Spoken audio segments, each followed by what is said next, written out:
Сәлем, мен Жұмабек Нұрали 7-ші А сынып оқушысымын. Бүгін сіздерді Алматының Алатау етегіне виртуалды саяхатқа шақырамын.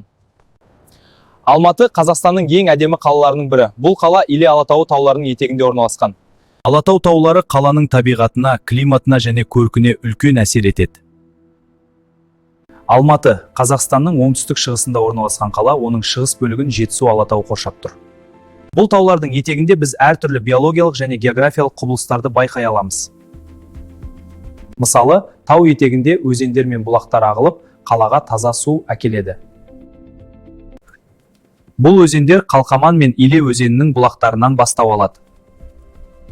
Экологияға келсек, Алатаудың төменгі бөлігі ерекше маңызды. Мұнда таулы биіктік алқаптар мен шөл зоналары кездеседі.